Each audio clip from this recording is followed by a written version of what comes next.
Competition for Jake Moody is coming. It's time for some 49ers housekeeping exiting draft weekend here at Sunset from Bernal Heights in San Francisco. Kenny Almendares, who's the Lou Groza Award winner, the best kicker in all of college football. The 49ers have invited him to their rookie minicamp, not this week, but the next, where he'll try out and attempt to earn a roster spot to compete with Jake Moody over the course of OTAs and training camp. Almendares is from Honduras. He's an absolute unit, 6'2", 252 pounds. So he's got some good leg for actual deep kickoffs. He made 28 of 31 field goals last year to win that Groza Award. The 49ers right now have 89 of 90 roster spots filled. 11 draftees plus 6 undrafted free agents have officially joined the team. So one more spot is open. Now they could obviously cut somebody at any time, and that could open up another roster spot. But we do know that they're wanting to bring in competition for Jake Moody. John Lynch hinted at it at the NFL Combine, and then at some point around free agency, or maybe it was at the owners' meetings, Kyle Shanahan verified that competition will come. They can have it through the form of a veteran. Somebody like Nick Folk is still available. He's been kicking really well for the Titans over the past 2 seasons, but he's a free agent. Thing is, Folk is a little bit older, but maybe that's what the 49ers are looking for. Maybe they don't want to roll the dice on another rookie, but at the very least, Kenny Almendares, the rookie, is going to have a chance to showcase his skills at the 49ers rookie minicamp. Other rookies are going to come in and try out. The 49ers this year, there are more spots available to rookies than ever before since this team got good under Kyle Shanahan and John Lynch. I think that much is really important to emphasize.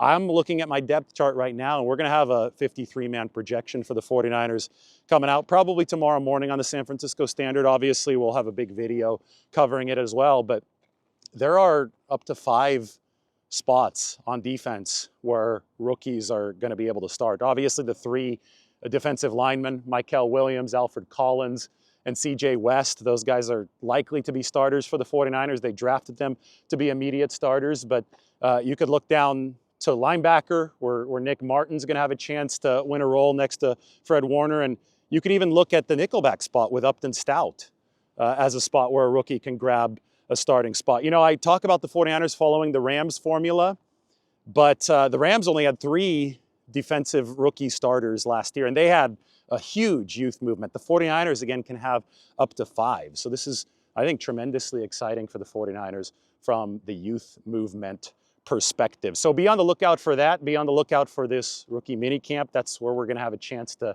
meet all these guys, including the 6 undrafted free agents whom the 49ers were able to add after the 7th round ended. And I think a lot of people are going to be very, very interested in the 49ers kicking competition.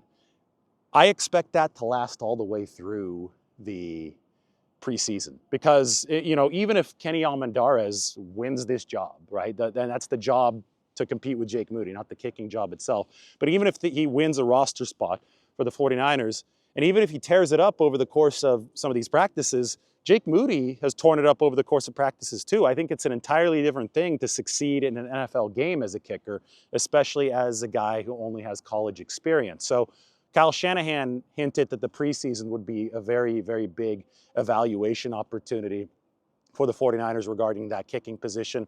Not just for the rookie to prove himself, but for Jake Moody to show that maybe he is past the struggles that seem to originate with the high ankle sprain that he suffered last year on kick coverage against Arizona when DJ Dallas barreled over him. So, you know, a lot of this probably psychological from Jake Moody's perspective, and he's going to need to have kicking success in actual games to make this work. You know, while we're on the topic of special teams, why don't we talk about the 49ers' very last pick in this draft, the 3rd 7th rounder, Junior Bergen, FCS product out of Montana. Now, the way that the 49ers ran into Junior Bergen, discovered him on the recruiting or the scouting trail, was because their new special teams coordinator, Brant Boyer, and his assistant, Colt Anderson, they both have Montana ties.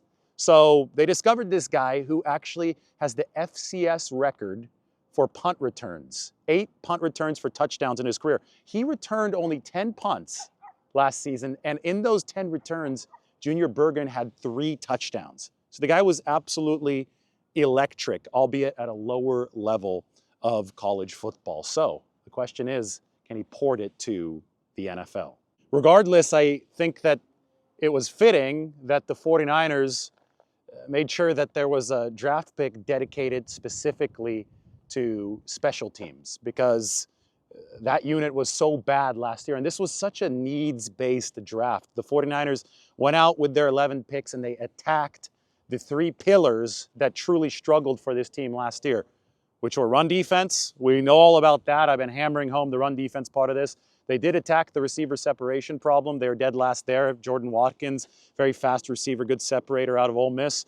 But special teams also had to be addressed. And I know the 49ers used plenty of free agency to attack special teams. They even fired their coordinator, Brian Schneider. They brought in Brant Boyer and Colt Anderson, two-headed monster, to run the unit. But they gave those guys enough leeway to get a draft pick of their own. And Kyle Shanahan made it clear that Junior Bergen, if he makes this team, he's not going to make this team as a wide receiver. He's going to make this team as a punt returner.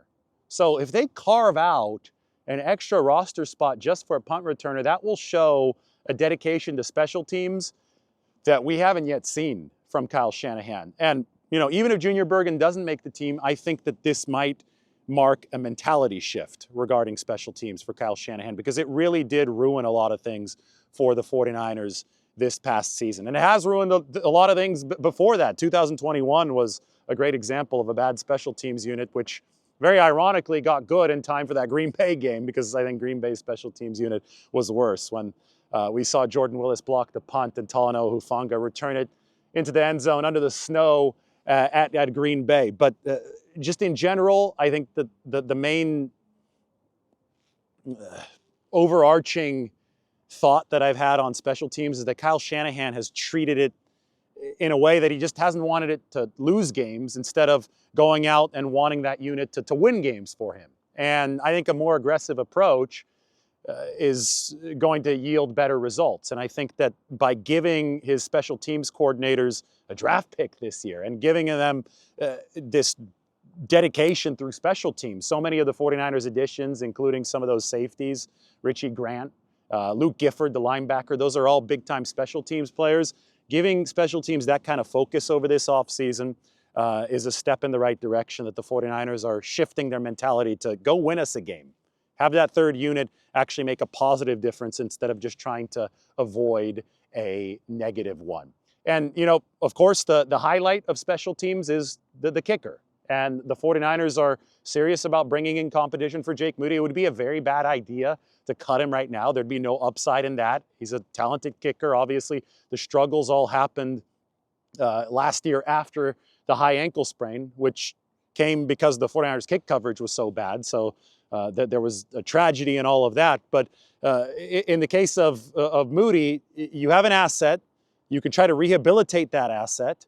And if it doesn't work out, well, yeah, of course you can cut him and you can move on to whomever beats him in a competition, but at least have the competition. And that in and of itself, I think, shows a 49ers dedication to special teams in that phase of the game, which, you know, they call special teams special. I'll call this view special.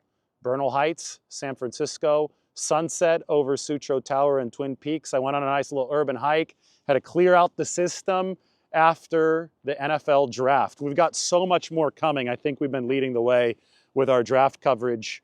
I think the next step is to look at how these guys are going to fit in terms of a 53-man roster projection at a depth chart. And don't worry, I'm well on my way toward finishing that. It's going to be coming out soon. So stay tuned, like and subscribe. We'll see you guys very soon. I think she was like